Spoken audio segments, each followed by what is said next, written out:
A diver was testing new underwater equipment when he suddenly discovered something impossible: a train wagon lying deep at the bottom of the ocean. What he found inside would change everything. Watch till the end, because this story hides one of the ocean's greatest secrets.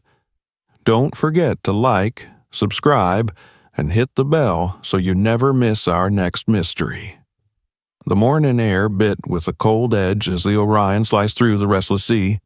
Waves shimmered silver under a pale sky, the horizon drawn tight and empty. Matt adjusted the strap of his harness and stepped onto the deck. Around him, the crew moved with quiet coordination, not much chatter, just the metallic rhythm of tools, cables, and clipped voices over headsets. He wasn't one of them. They all knew it. Matt was the outsider brought in for a single purpose: the sonar test that no one else on board was qualified to run. He'd done hundreds of offshore jobs before: underwater pipelines, sunken cargoes, wreck inspections, but this one felt different. The coordinates they'd been given pointed to a sector of the ocean floor that, according to every available chart, had never been mapped. The government wanted a survey for geological purposes. But Matt knew enough about these research missions to understand that what they really meant was find something. He leaned over the railing, inhaling the salt. The sea was calm now, deceptively so. For days, storms had battered the coast, delaying the launch. But now the weather had opened a narrow window, and everyone on board knew they had to take it. Matt's breath fogged his visor as he spoke into his mic. "Sonar calibration complete. We're green." The captain's voice crackled back through the speaker. "Copy that, Matt. Let's see what's hiding down there." Below deck, the sonar console blinked alive. Lines of static rippled across the screen as the array lowered into the dark. The hum of the winch echoed through the hull. Matt watched carefully, fingers adjusting dials he'd practically memorized. Slowly, the seafloor began to reveal itself. Ghostly outlines of valleys, sand ridges, and forgotten slopes forming on the monitor. It was ordinary at first, perfectly normal. Then, just as the vessel passed over the western grid, something changed. A shape emerged, faint but distinct. Matt frowned. The object stretched long and narrow across the sand, about 20 meters in length. It didn't fit the pattern of a reef or a rock formation. Too straight, too symmetrical. He increased the gain and ran a second sweep. The outline sharpened. Flat sides, squared edges, a clean rectangular form half buried in silt. "Captain," Matt called, "bring us 10 meters back. I'm getting something unusual." Within minutes, the Orion adjusted position, hovering above the coordinates. The shape appeared again, clearer this time. "That's not geological," said one of the engineers behind him. "Looks manufactured." Matt nodded but didn't answer. Manufactured was one thing, buried and forgotten was another. He printed the image and pinned it to the corkboard by the console. The captain came down from the bridge, still chewing a toothpick, eyes narrowing at the printout. "What am I looking at?" "Something metallic," Matt replied. "Rectangular, roughly the length of a passenger car." "Cargo container?" Matt shook his head. "No, the proportions are off. It's older. The sonar's picking up reinforced steel, riveted joints. This isn't modern construction." Silence stretched between them, filled only by the low hum of machinery. The captain exhaled and rubbed the back of his neck. "Guess you're going down there." Matt smiled faintly. "That's what I'm here for." By late morning, the sea had steadied to a rare calm. The deck glistened under the muted sun as the crew prepared his dive gear. Each piece was checked, double-checked. The oxygen tanks were full, the pressure gauge steady, The comms line tested twice. Matt moved through the preparations methodically, every motion practiced, his nerves wrapped in the calm focus that came from years underwater. He clipped the last buckle, adjusted his helmet, and gave a thumbs up. The captain leaned over the railing. "You sure about this? We can log the coordinates and come back with a bigger team." Matt glanced toward the waves, their dark rhythm stretching endlessly toward the horizon. "If we wait, we might lose the calm. This sector isn't known for second chances." The captain nodded reluctantly. "Fair enough. Keep your feet open. We'll track you the whole way." Matt lowered himself into the water, feeling the world narrow around him. The ocean swallowed the noise of the ship almost instantly. Only the soft hiss of his regulator and the distant pulse of his heartbeat remained. Light faded quickly. 10 meters down, the color drained from everything.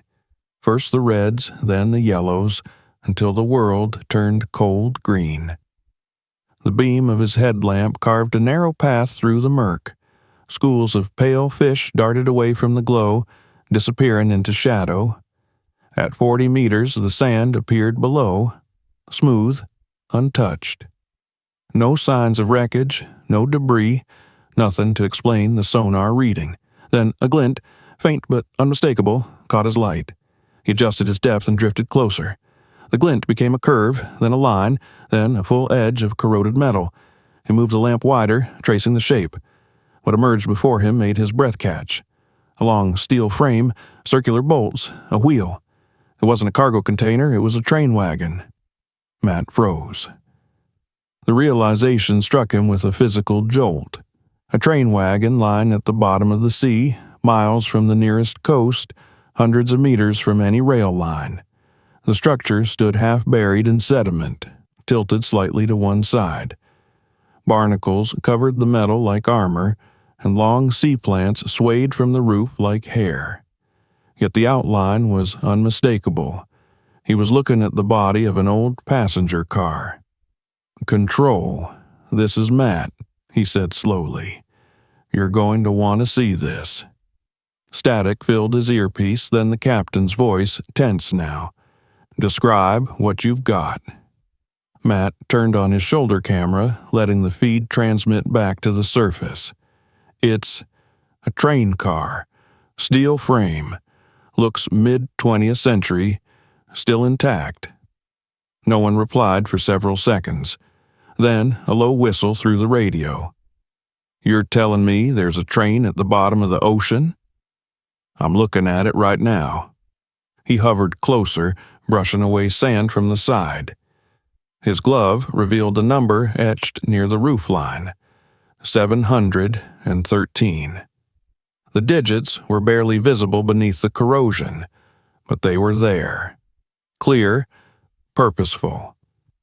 The crew above watched in stunned silence as the live feed showed the bizarre image. A rusted train resting in the silent depths of the ocean. Matt could almost feel their disbelief through the line. Someone on deck joked weakly, "Guess we found the ghost train." Matt didn't laugh. He adjusted his light and slowly circled the structure, taking in every inch. The door frames were still in place, though sealed tight with rust. Small fish darted in and out through the shattered windows. The interior beyond looked dark, preserved in a kind of eerie stillness. "Request permission to enter," he said finally. "Negative," the captain replied immediately. "We need to review this first." But Matt had already drifted toward the rear of the wagon, where one of the doors hung slightly ajar. The hinges were corroded, the seal weak. "Don't do anything stupid, Matt." "I'll be careful. Just a look inside." He reached for his cutter and applied slow heat to the handle until the metal hissed. When it finally gave way, the door groaned open, releasing a cloud of trapped air bubbles that spiraled upward like ghosts.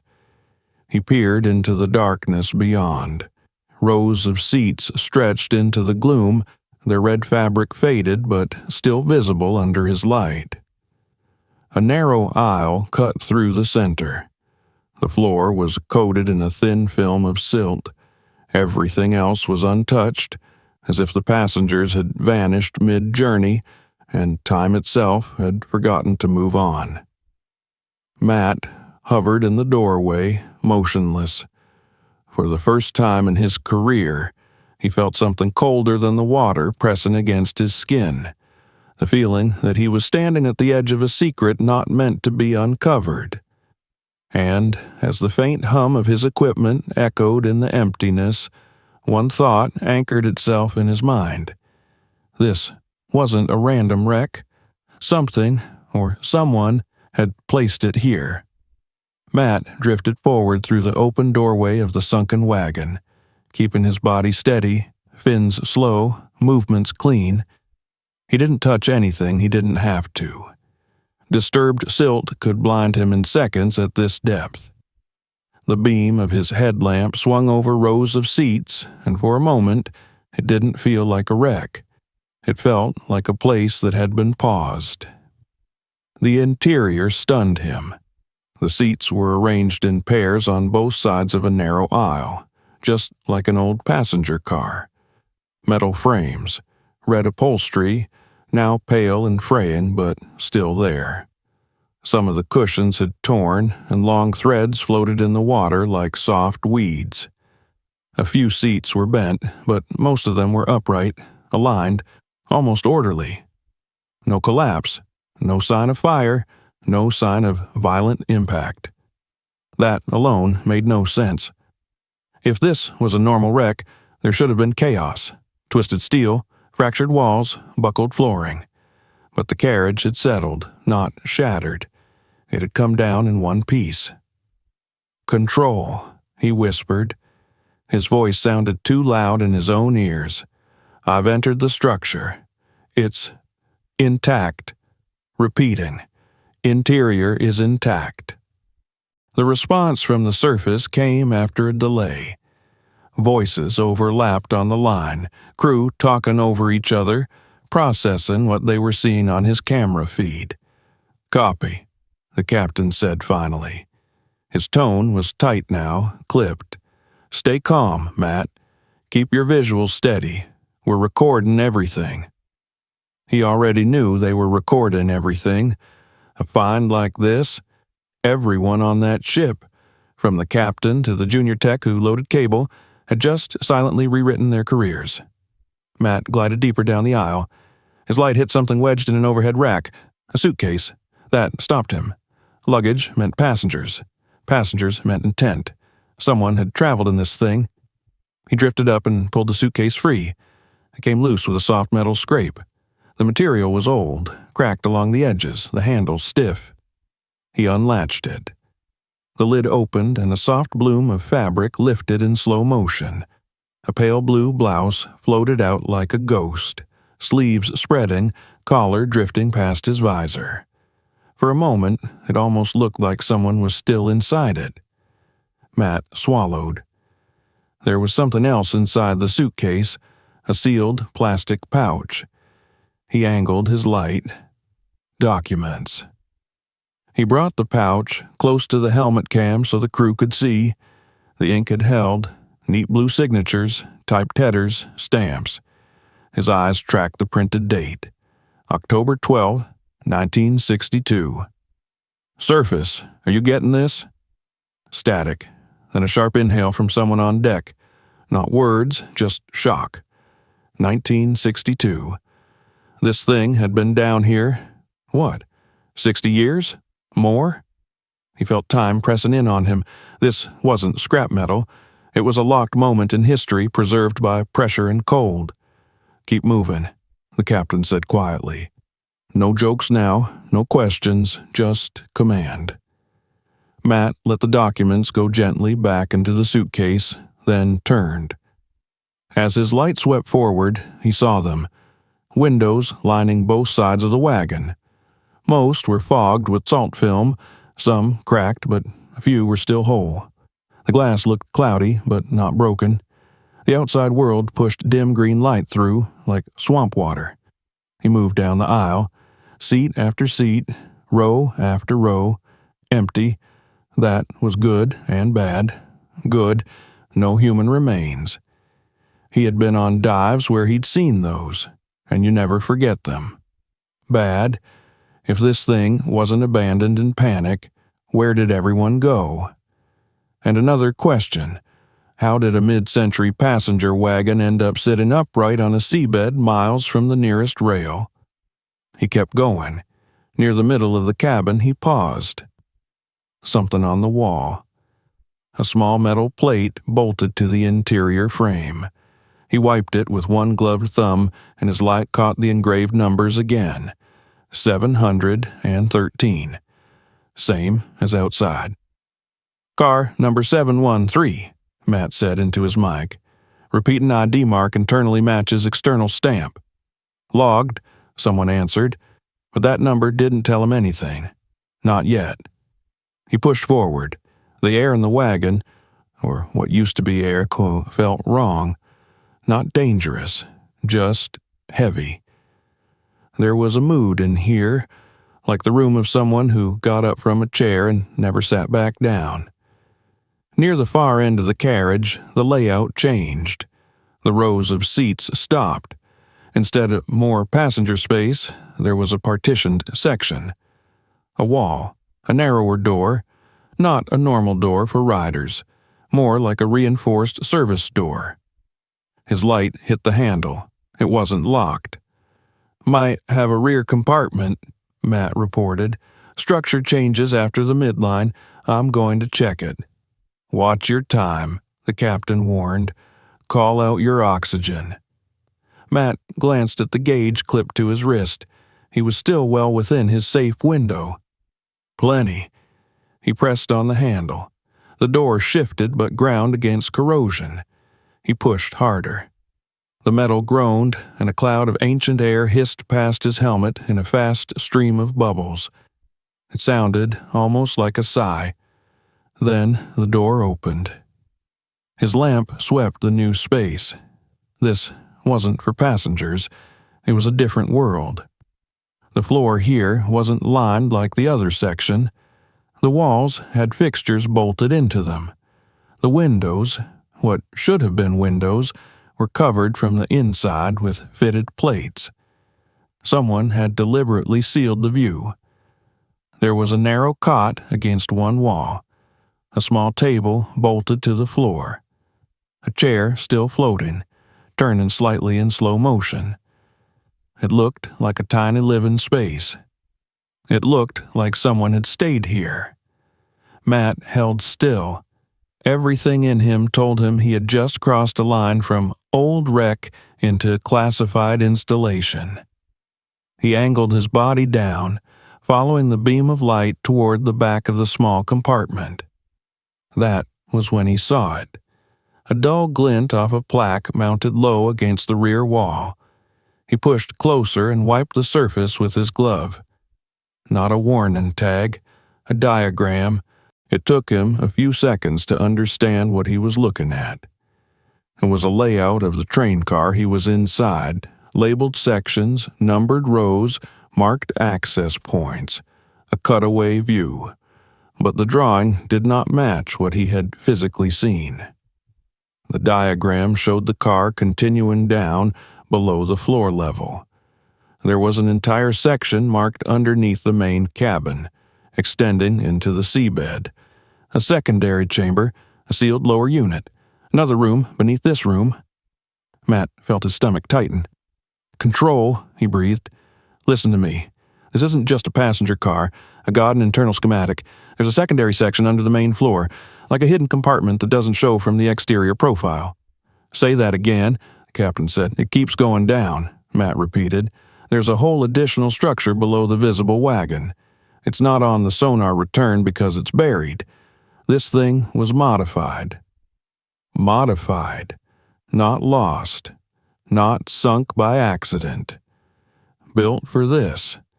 That realization moved through him like cold electric current. He raised the camera so the crew could see the plaque for themselves. The diagram labeled seat rows in the main cabin: row 9, row 10, row 11, row 12. And under rows 11 and 12, in tiny etched letters, an access hatch. His eyes narrowed. Access hatch, hidden, buried floor level. Not for passengers, for personnel. He turned back toward the main cabin. Every second started to feel expensive now. He had to move quickly without rushing, because rushing underwater is how you make mistakes you can't take back. As he left the sealed rear compartment and re-entered the aisle, the mood of the wreck felt different. Less like a ghost train, more like a mask. The wagon wasn't transportation. It was cover. Purpose-built cover. He floated down the aisle, counting silently. Row 9, row 10, row 11, row 12. He stopped over the floor between them and aimed his light downward. There, barely visible under a thin film of silt, was a seam. He crouched low, gloved hands finding the edge. "Control," he said quietly, voice steady. "I've located the hatch." On the surface, someone swore softly under their breath. Matt slid his fingers under a recessed lip and pulled. At first, nothing moved. The hatch was fused in place by decades of pressure and salt, and it fought him. He tightened his grip, braced his boots, and forced a controlled upward jerk. The metal gave with a sudden crack. Instantly, a violent rush of bubbles and cold water tore upward past his chest, curling around his helmet and rattling his rig. He held position, letting it equalize. Then the surge faded. He angled his headlamp down into the darkness below. His breath caught in his throat. Beneath the passenger cabin, hidden under rows of ordinary seats, there was an entire lower chamber. The walls were metal, smooth, industrial. There were storage lockers, mounted equipment, secured racks, floodlights long dead. This wasn't some improvised smuggler's hole. This was structured, planned, funded. "Control," he said, voice low. "You're going to want to see this." He slid through the opening and dropped into the concealed room. His boots touched the floor of the hidden compartment. He turned in a slow circle, camera feeding everything back to the Orion. 4 suits stood along the back wall. They weren't normal dive suits. They were heavy, pressurized deep water suits, thick helmets, reinforced joints, tethers coiled neatly beside them as if laid out for inspection, like someone had set them there and walked away. Each suit had a stitched name tag on the chest. He raised his light. G. Noland, R. Pierce, L. Hart, W. Tucson. Matt read the last one out loud so the recording would catch it. Repeat. Last suit labeled W. Tucson. No bodies, no bones, no sign of panic. Just 4 suits, lined like sentries. A chill ran down his spine. Whoever these people were, they hadn't taken their gear with them. Which led to an ugly question. Where did they go? And how did they get there? He turned his light to the left. Along the far wall, bolted tight, was a metal locker. The door was fused shut with corrosion, edges sealed by decades of salt. Matt wedged his fingers in, braced, and pulled hard. The door snapped open with a tearing sound. Inside were waterproof binders, clear-sealed folders, clipboards with pages still readable under plastic. The light hit official seals and institution logos, marine research, government agencies, funding departments. This wasn't a passenger trip. This was a mission. He flipped one of the folders up to his helmet cam. The pages inside held data logs, temperature readings, current mapping, pressure fluctuations, drawings of deep-sea organisms, handwritten notes in more than one handwriting. He didn't understand every number, but he understood scale. This was organized work, coordinated, long term. Someone had built a fully functional research station in secret, under the ocean, and disguised it as an ordinary train car. Why a train car? Because nobody would ever think to look for that on the seafloor, because if you saw it on sonar, you'd shrug and say, "Old wreck, not classified installation." He set the folder back into the locker, careful not to disturb more than necessary. His gauge vibrated lightly against his wrist. He checked it. Air window shrinking. He had burned more time than he'd felt. That happened sometimes underwater. Minutes bled fast when your brain locked on discovery. "Control," he said. "Oxygen at safe margin, but trending down. I've got to start clearing out." "Copy," came the reply, fast. "Secure whatever you can safely carry. We want physical evidence." He already knew what to take. At the bottom of the locker, wrapped tight in plastic, was a book. Not an issued logbook. Not printed. Hand-labeled. On the cover, in thick black marker, block letters, notes, W. Tucson revised entry. Matt felt his pulse quicken. This wasn't just data. This was someone's voice. His voice. The person whose name was still sewn onto one of those suits. He reached in, took the book, and clipped it against his chest rig. He looked once more around the hidden compartment. 4 empty suits, 4 names, research logs, modified structure, sealed life space in the back cabin. 1962. Whatever happened down here had been controlled, intentional, and extremely secret. Then, at some point, it had been abandoned. Fast. But not destroyed. Not erased. Hidden. As if the ocean was keeping it quiet for them. Matt rose back up through the hatch and into the passenger cabin.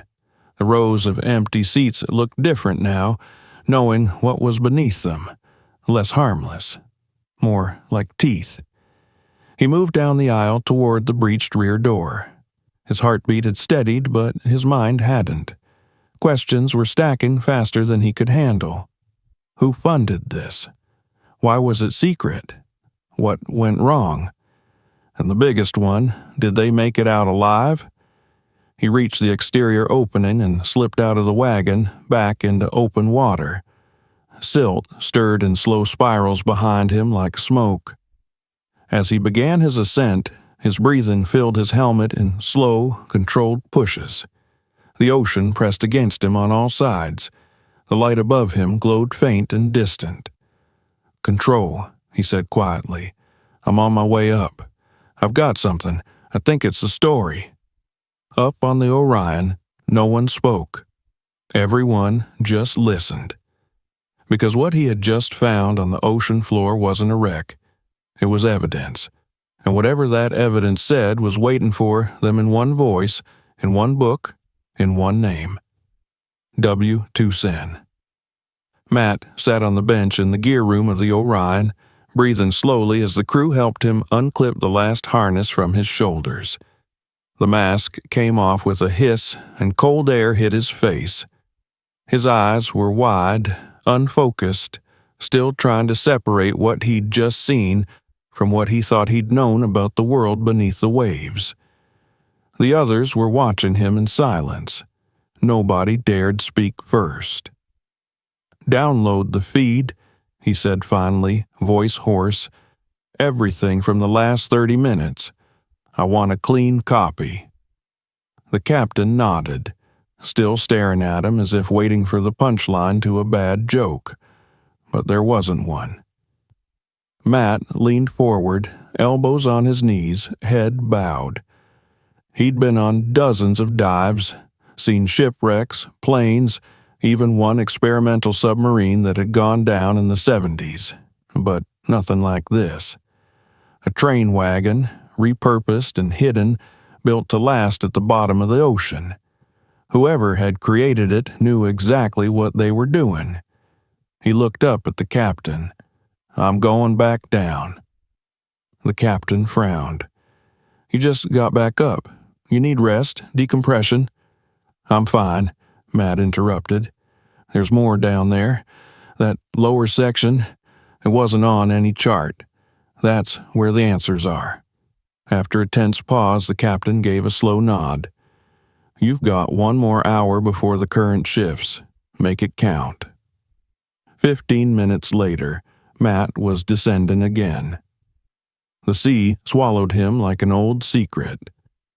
The surface noise vanished, replaced by the same thick silence that had haunted his dreams since the first dive. The beam of his light cut through the murk, tracing the ghostly outline of the wagon below. It looked the same. Still, lonely, defiant against the crushing depths. He reached the broken door, slipped inside, and headed straight down the aisle to the hatch between rows 11 and 12. This time, he didn't hesitate. He braced his boots and pulled again until the metal lip groaned open.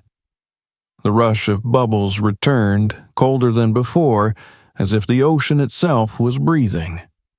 Matt waited until the current settled, then slid into the darkness below. His boots touched solid ground. The hidden compartment stretched before him, wider than he'd realized. The walls were made of heavy steel, smooth and deliberate, not the haphazard patchwork of an improvised shelter.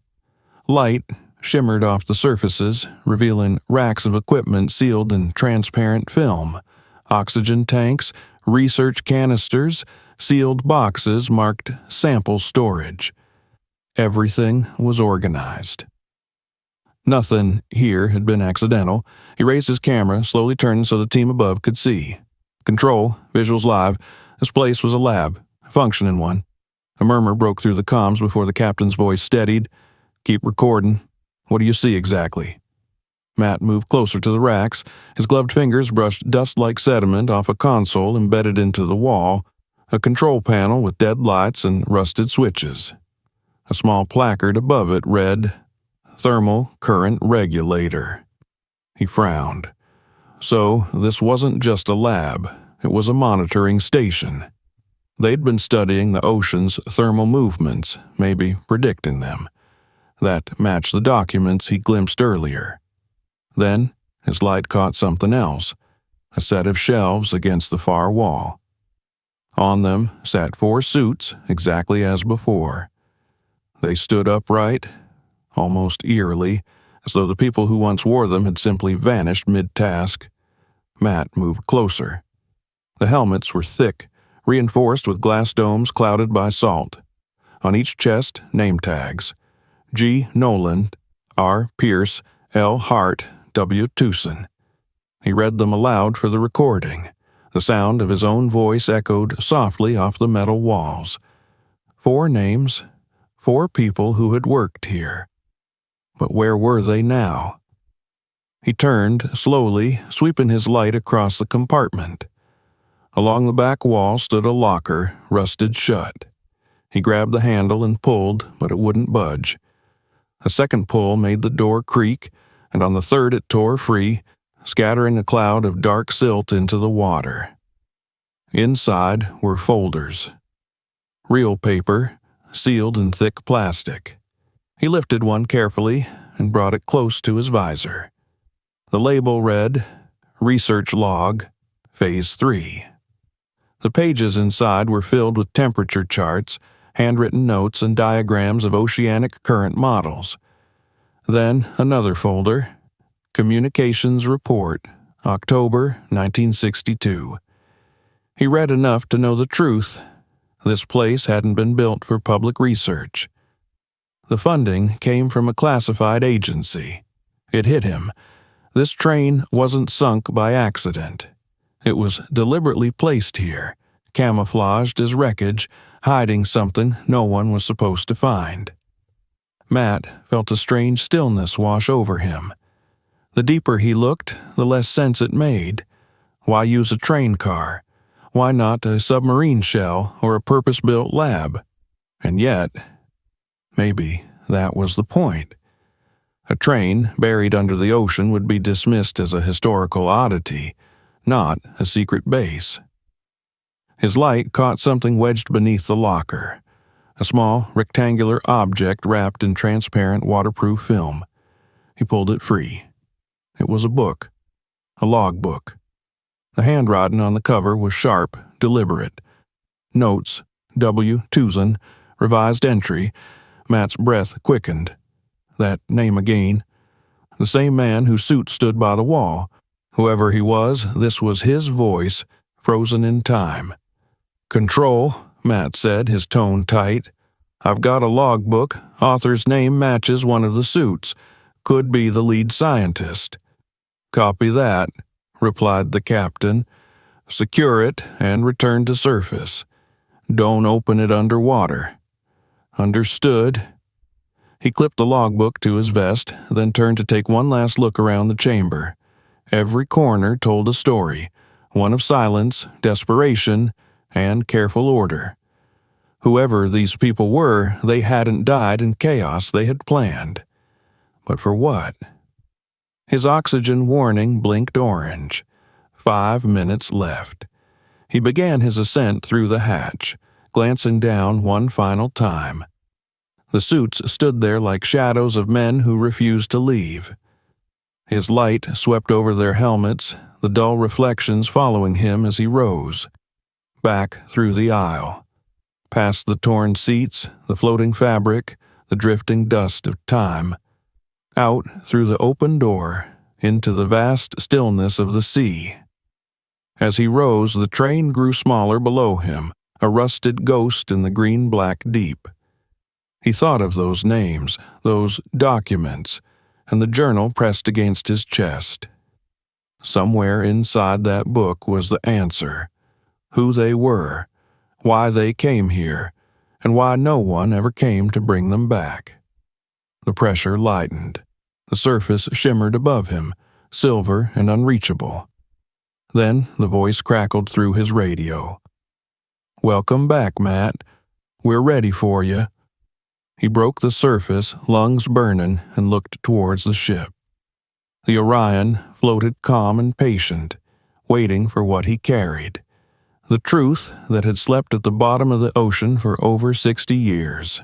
And as they pulled him aboard, he clutched the logbook tightly, knowing it wasn't just an artifact. It was a confession.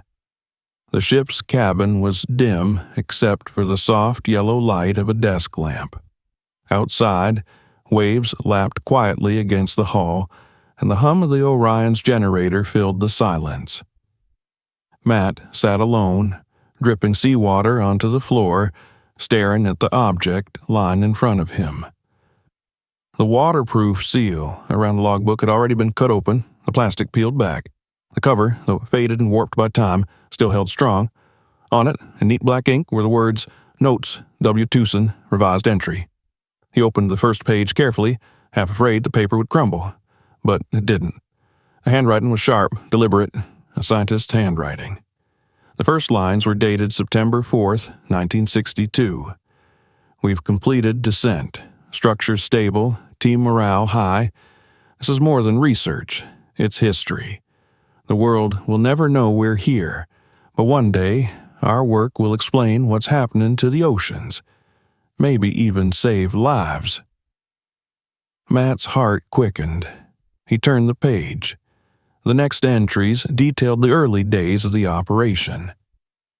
Dr. Walter Tucson and his 3 colleagues had been sent to monitor deep-sea thermal currents, the underwater heat streams that affected global temperatures. Their station, code-named Project Calypso, was disguised as an old passenger train car and lowered to the seabed to avoid detection. The government had funded it in secrecy. Their mission was meant to last only a few months. "We have air, food, and communication lines with the surface through the supply vessel Andorra. The lab below is holding steady. Pressure readings remain within parameters, all systems nominal." Matt flipped ahead.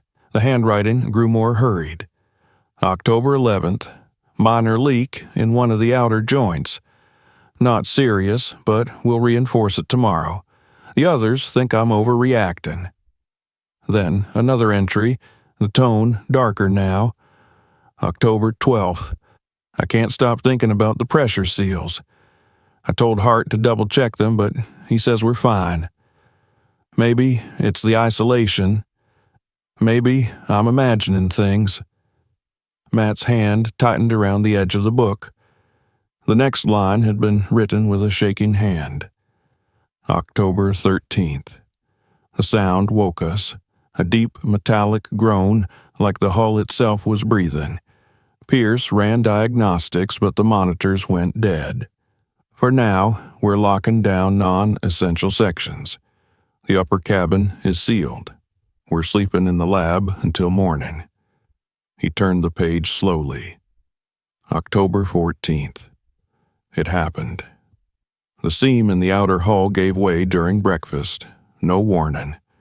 The breach flooded the main cabin in seconds. We barely made it below the hatch. Noland almost didn't make it. Hart pulled him through at the last moment. We lost the comms relay. We're trapped. Matt looked up at the window. The sea outside glowed faintly under the moonlight, calm and indifferent. He kept reading. We have no food in the lab, no way to contact the surface. The oxygen system was damaged by the impact, and the tanks only feed partial flow. Hart believes we can hold out for 2 more days before we lose pressure integrity. The next entry was barely legible. The temperature is dropping. Pierce thinks the external regulators are frozen. We can hear the ocean pressing above us, like a heartbeat that never stops. There's no sleep, only waiting. Matt felt a chill creep up his spine. He turned the page again. October 15th. The oxygen lines are failing. The air tastes thin. We discussed waiting, but we all know no one is coming. The Andorra must have thought we sank. There's only one way left. We're going to swim for it. Below that, scrawled in uneven strokes, a list of names. Tucson, Hart, Pierce, Noland. And beneath them a final note. We will surface together, or not at all. Then nothing. The last page was smeared, as if touched by wet hands before it dried. Matt leaned back in his chair, breath shaking. For a long moment, the room was silent, except for the hum of the ship. Then the captain's voice came from the doorway behind him. "You found it?" Matt nodded, eyes still fixed on the last line. "They didn't die down there," he said quietly. "They tried to make it out." The captain stepped closer, scanning the pages. "Swim to the surface from that depth," he muttered. "Impossible." "Not if they had to," Matt replied. "They had no choice." He flipped the book shut. The cover, soaked and worn, looked almost alive in the lamplight, as if it still carried their voices. Outside, the waves rolled softly against the hull, the same waves that had taken the station, the same water that had held it secret for 60 years. Matt stood up, setting the diary down on the desk. They were scientists, not soldiers. They didn't panic. They calculated their odds and took them. The captain frowned. "You think they survived?" Matt met his eyes. "I don't know," he said, "but I intend to find out." The room went silent again. The men looked at one another, tired, awed, and a little frightened. The weight of what they'd uncovered pressed down like the sea itself. Somewhere beneath them, the wreck of car 713 lay silent, holding the last breath of 4 people who had refused to die in the dark. And now, thanks to the diary of Walter Toussaint, their story was breathing again. The next morning dawned gray and windless. The Orion drifted gently on the open sea, its deck wet with mist. Matt hadn't slept at all. He sat in the communications cabin, the logbook open in front of him, its final words etched into his mind. "We will surface together, or not at all."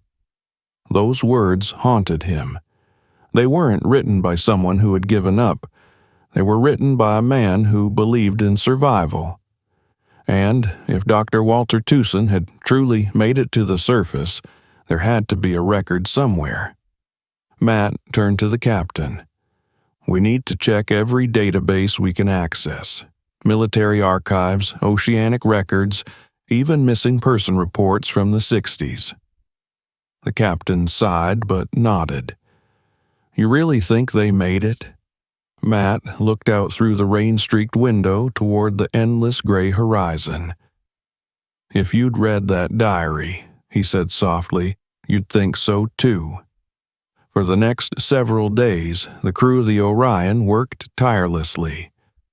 The sonar surveys continued, but the real focus was on the names: Walter Tucson, Gregory Noland, Laura Hart, Richard Pierce. Every data terminal hummed as Matt and the communications officers combed through digitized archives, diving into old naval records and university registries. Most of the results were dead ends, outdated, incomplete, or wiped clean. The 60s had been an era of secrecy. If the government had buried a project like Calypso, they had likely erased everything tied to it. But then, one night, a young technician named Lewis burst into the cabin. "Matt," he said breathlessly, "you need to see this." On his screen was an old research publication, barely scanned from a faded journal. The title was simple: Thermal Variations of Deep-Sea Currents. Below it, a list of authors, and at the top of that list, Dr. Walter Tucson. Matt's pulse jumped. The publication was dated 1963, a full year after the supposed disaster. He leaned closer. "Where was this printed?" "Oslo," Lewis replied. "Norwegian Oceanographic Institute." "So, he survived," Matt whispered. The captain came over, reading the same line. "And the others?" Lewis scrolled. "Hart, Nolan, Pierce, all co-authors." A quiet awe filled the room. 4 names. 4 survivors. Matt exhaled slowly. The truth settled in. They had escaped. Somehow, against every natural law, they had made it to the surface alive. The next day, Matt managed to find a contact number for the institute listed in the journal's record. It took hours of translation software and persistence, but finally, a receptionist on the other end gave him an address: a small coastal town in Norway. "Dr. Tucson retired years ago," the woman said gently. "He's still alive. 93, I think." The cabin fell silent. The crew exchanged looks of disbelief. Matt reached for the satellite phone. "Get me a line." Static crackled through the receiver as the call routed overseas. Then a voice answered, slow, deep, and touched by age. "Hello?" Matt swallowed hard. "Dr. Walter Tucson?" A pause, then, "Yes. Who is this?" "My name is Matt Carter. I'm a diver. My team found your research station in the one beneath the sea, car 713. Silence, then a sound, a soft intake of breath, almost a gasp.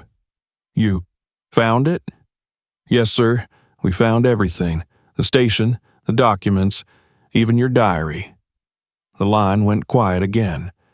For a long moment, the only sound was the faint hum of the ocean outside the ship. When the old man finally spoke, his voice trembled. "I never thought anyone would. After all these years, I thought the sea had taken it all." Matt's throat tightened. "Your last entry said you were going to swim to the surface. How did you make it?" The voice on the other end grew faint, distant, but steady. "We had no choice. When the breach came, we knew the air wouldn't last. We used what was left of the flooring from the lab, thick hardwood. It floated, barely, but it carried us up through the dark. We surfaced miles from the supply ship. For 2 days we drifted. Then a fisherman found us. He thought we were ghosts." He chuckled softly. The sound of memory, not joy. "We never told anyone where we came from," Tucson continued. "The project was classified. They told us to forget it, to live quiet lives. But you've seen it now, haven't you?" Matt nodded, though the old man couldn't see it. Yes, sir, and the world will too. People should know what you did. No, Toussaint said firmly, they should know why we did it. We wanted to understand the ocean's pulse. Back then, we saw it changing, warming. No one listened. We gave everything to measure it, to warn them. But the sea is patient, Mr. Carter. It remembers what men forget. Matt sat frozen, the words sinking deep. The man's voice trembled again, gentler now. Thank you for finding us, Toussaint said quietly. It means we weren't forgotten. Then the line went silent. That evening, the crew gathered on deck. The rain had stopped and the clouds broke just enough for the setting sun to bleed orange across the waves. Matt stood by the railing, holding the logbook in his hands. The cover had dried now, the pages stiff with salt and history. The captain joined him. So that's it, he said. Mystery solved. Matt looked down at the waves. Not a mystery, he said softly. A message. The captain raised a brow. A message? Matt nodded. They built that station to understand the ocean, and it nearly killed them. But they never stopped. That's what matters. He placed the logbook into a sealed glass case and locked it. This belongs in a museum, he said, not forgotten in the dark. As the sun dipped below the horizon, the sea reflected gold and crimson, like a living memory of everything it had kept hidden. Beneath those waters, the train car 713 still rested, silent, half buried, a monument to human courage and the relentless search for truth. And somewhere on a quiet Norwegian coast, an old man sat by his window, watching the same ocean, whispering to it as if to an old friend. You kept our secret well. Now let them remember. The mystery of the underwater train was finally solved. 4 scientists who risked everything to understand the ocean and survived against all odds. Their secret slept beneath the waves for over 60 years. Until today. If this story amazed you, leave a comment, tell us where you're watching from, and don't forget to like, subscribe, and turn on notifications. More incredible true mysteries are coming soon.